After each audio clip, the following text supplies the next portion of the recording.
안녕하세요. 천천히입니다.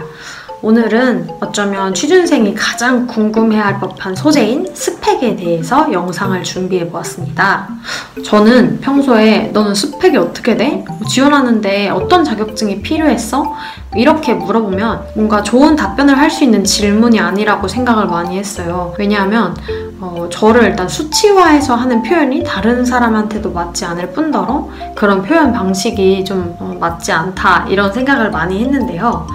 그런데 제 블로그나 유튜브에 많이 보면은 자격증 몇 개 있으세요? 아니면 뭐 토익 점수가 영향이 많이 있었나요? 식의 질문들이 많았습니다. 그래서 여러분들이 가장 궁금해하는 질문들을 해소하면서 이런 스펙을 어떻게 취준에 녹아낼 수 있는지 같이 고민하는 시간을 가져보려고 합니다. 우선 제가 말씀드리고 싶은 것은 스펙은 물론 고고익선일수록 좋지만 그런 스펙을 사로잡혀서 내가 쓸 수 있는 기회를 놓치지 말자라는 거예요. 물론 스펙이 좋으면 내가 노력했다는 것도 보여줄 수 있고 다른 사람보다 조금 더 강점을 가질 수 있지만 스펙 외에도 자신을 보여줄 수 있는 수단인 저희에겐 자소서가 있잖아요. 그래서 이 스펙은 그냥 내가 어떤 자소서를 쓰기 위해 뽑아내는 이전의 장치? 이 정도만 생각해 주시면 좋겠습니다.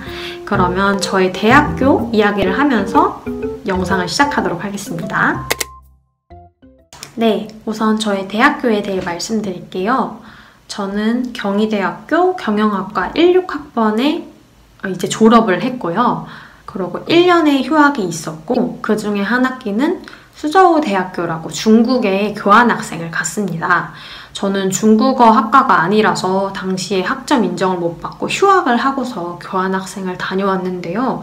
조금 취준 상황을 말씀드리자면 면접에서 이에 대한 질문은 하나도 없었고 오히려 제가 자소서에다가 녹여내서 뭐 교환학생 시절에 어땠냐 이런 질문이 들어왔습니다. 그리고 자소서에는 보통 글로벌 마인드 아니면 소통 능력, 갈등 중재 능력을 쓸 때 그 소재를 사용했습니다. 그리고 제 학점은 4.5점 만점에 3.95점입니다. 두 번째는 저의 자격증과 시험 성적을 말씀드릴게요. 저의 자격증은 총 카테고리화를 하자면 영어, 중국어, 그리고 커말인데요. 영어는 총 2개의 자격증을 가지고 있어요.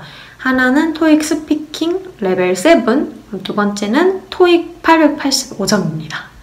저는 그 동기들과 또 주변 스터디할 때 문과생들의 성적에 비해서 토익이 한없이 낮은데요.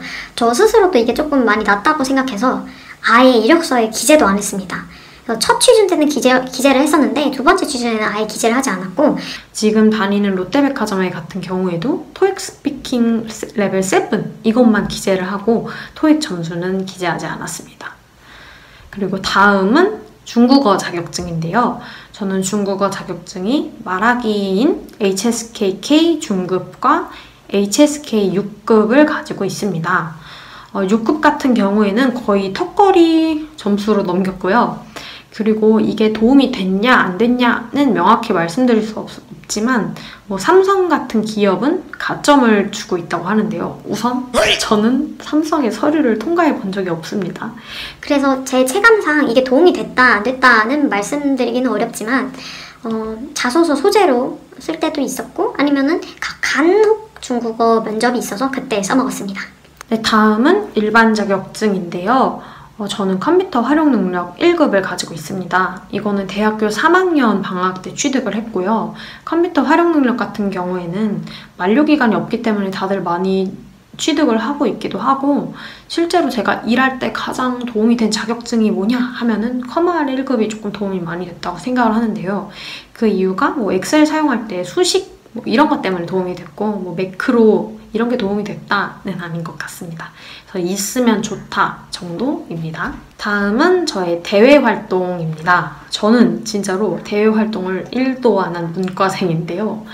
보통 친구들이 무슨 서포터즈, 무슨 체험단, 블로그 컨텐츠 마케터 이런 걸 되게 많이 했는데 저는 그 동안에 중국 교환학생을 준비하느라고 시도를 못했어요.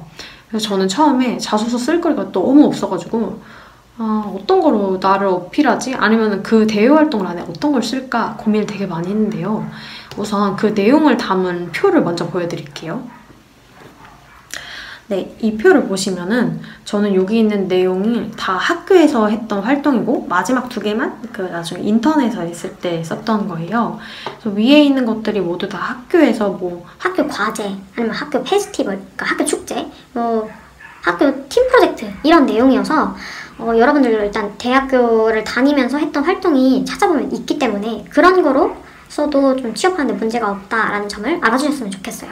그래서 이런 내용들도 자소서 소재로 많이 썼고 이렇게 외부 대외 활동이 하나도 없었던 저였지만 자소서 푸는데도 문제가 없었고 면접자들과의 비교도 조금 없었던 것 같습니다. 다음은 교내 활동입니다. 저는 대외 활동은 조금 부족했지만 교내 활동은 그래도 많이 했던 것 같은데요.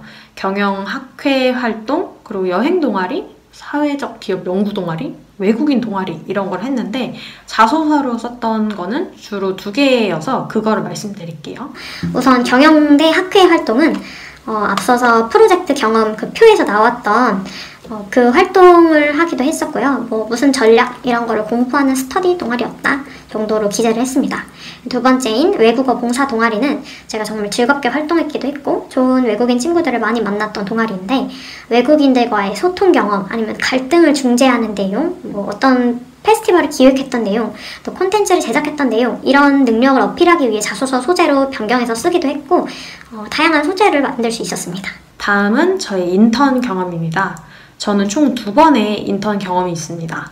첫 번째는 학교에서 산업협력 이렇게 해서 들으면 학점 6학점을 줬던 건데 그래서 병원 광고 대행사였고 2번째는 제가 예전 영상에서도 말씀드린 적이 있는데 정규직으로 입사해 근무를 했던 광고 대행사입니다. 그래서 첫 번째 병원 광고 대행사는 의료 광고를 했어야 됐어요. 그래서 소재에 제약이 많고 이래서 내 나중에 뭐 이력서에 도움이 될까? 아니면 인턴 경험 작성에 도움이 될까? 라는 고민을 많이 했었는데 그래서 제가 이력사항에 썼던 것은 그런 병원 광고에 대한 카피를 작성을 하면서 소구점을 고민해보았다 뭐 이런 식으로 생각을 했고요. 또 그 병원을 브랜딩하는 방법을 정리해봤다.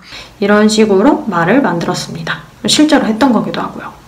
2번째 광고 대행사에서는 뭐 제안서 만드는 것도 했었고 뭐 광고를 집행하면서 본 수치로 다음 광고를 어떻게 진행할지 이런 것을 고민을 많이 했어서 퍼포먼스 마케팅 경험이 많았는데요.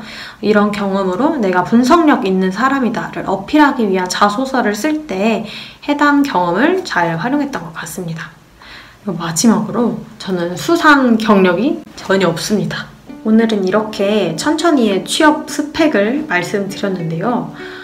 말씀을 드리면서도 계속 생각이 든 거지만 취업 시장에는 절대로 정답은 없고 결국에는 면접관한테 나를 뽑아달라 그냥 어필하는 정도이기 때문에 제가 말씀드린 이 취업 스펙이 그냥 뭐 내가 전략을 수립하는 데 도움을 주는 지표다 이 정도만 생각을 하시면서 열심히 취준을 하시면 좋겠습니다. 오늘도 영상 봐주셔서 감사하고요. 영상의 내용이 도움이 되셨다면 좋아요, 댓글, 그리고 구독까지 해주시면 너무너무 감사하겠습니다. 그럼 오늘도 취준 파이팅! 우리 모두 취뽀해요. 안녕.